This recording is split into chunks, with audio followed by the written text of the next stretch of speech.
Just as extreme heat returns, ERCOT, the state's electric grid operator, is asking North Texans and everyone across the state to voluntarily conserve power, especially this evening.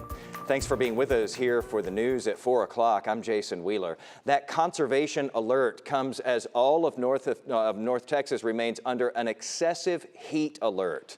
Let's take a look at the power grid right now and how things are going. It has been holding up so far. We show you this a lot these days that we're in the triple digits especially.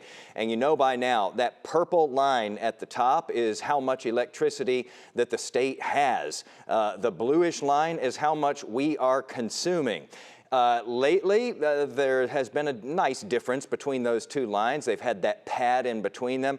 Look at those dashed lines, though, as we head into this evening. Those are getting uncomfortably close for the state. And if those two lines touch, or, you know, if the green-bluish line goes above that purple line, you've got real problems then. So, you know, this is one thing that they're asking people to do, to really cut back on how much they're using.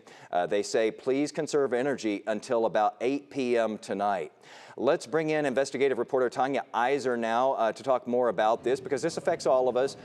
Tanya, why exactly did ERCOT choose that specific window, looking, you know, from like now until 8 p.m. for all of us to try to, you know, conserve a little bit of power?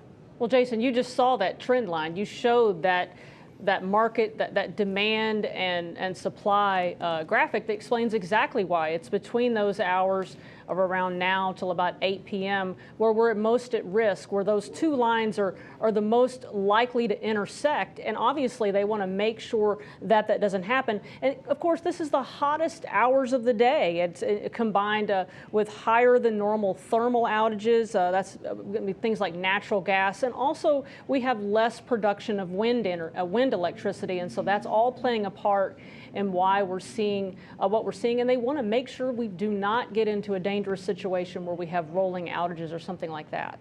Yeah, and you know, specifically when we look at those hours, you know, as we go from now until, let's say, 8 p.m., a lot of us tend to, you know, maybe get home from work, pop on the lights, pop on the AC if we had kind of, you know, made it a little bit warmer in the house while we were away, turn on the stove, the microwave, etc. So, you know, basically they're asking all of us to kind of pull back on some of those activities there. Tanya, what do you think happens here? I mean, we've seen, you know, sort of one of the worst case scenarios when we, you know, got into some really bad territory in 2021 in that winter freeze. But what happens here if people don't pull back enough and the state doesn't have that extra pad that they still like to have there? Well, Jason, we lived through that already, and I know I personally do not want to live through it again. So what we want to do is we want to make sure we don't get into a situation where we have rolling outages, or even something worse, where we have, you know, large swaths of the state being without power. Now, I've spoken to a number of experts today who said, look, they're not expecting anything of that nature to happen. That they believe we're going to be okay, and that folks are going to conserve. But Jason, if you have not turned your thermostat up, I recommend that you do so, because I have done that with mine. You know, I did that before I left the house today. Me too. So kudos to us. Hopefully more people do it as well, so that we don't all end up suffering here. Tanya, thanks for keeping a close eye on this and kind of walking us through that and explaining how this all works. Appreciate that. Well, crews are going to be monitoring a grass fire in Ellis County. This one happened on Shiloh Road. It's unclear how many acres burned out there. You can see it, though. It left quite a print. Midlothian firefighters were able to stop it, thankfully, before it reached that nearby neighborhood that you just saw there in that video. And then we saw them going out there with the brush trucks, just, you know, dousing it, especially along the edges there, and making sure that no hot spots kick up once again. Let's talk about weather now, because, you know, part of the reason that these wildfires are such a concern, Marielle, is because we just haven't seen any precipitation or any, you know, significant precipitation for quite some time in much of North Texas, and man, it has dried out there in a huge way. And the heat doesn't help. Yeah, it's been over a month since we've had measurable rainfall at DFW specifically. So we are in a deficit just for the summer in general. Several burn bans are in place still, but obviously the heat, it's not going to help, especially in the days to come.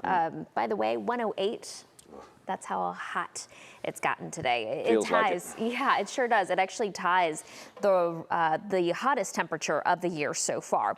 And that's why we have these dangerous heat alerts in place.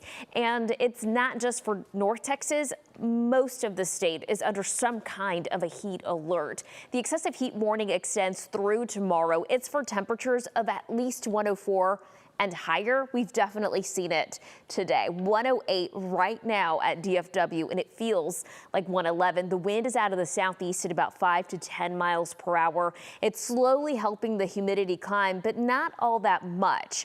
Our air is still relatively dry. That's what's allowing these temperatures to really climb, especially across our western counties. Mineral Wells, for example, 112 right now, 109 in Graham and in Decatur, 108 in Denton, about 105 in McKinney. Look at Corsicana, about 108, 111 in Hillsborough. Temperature still stays in the triple digits, at least through about 8 this evening. 97 degrees around 9. Tonight, we only cool down to about 81 degrees. And then tomorrow, temperatures likely climbing an additional degree or 2 as a ridge of high pressure really strengthens over North Texas. I'm going to talk you through those numbers. We'll talk about the latest drought monitor. It's not looking like good news for us here in the next few days. Those details are coming up in just a bit, Jason.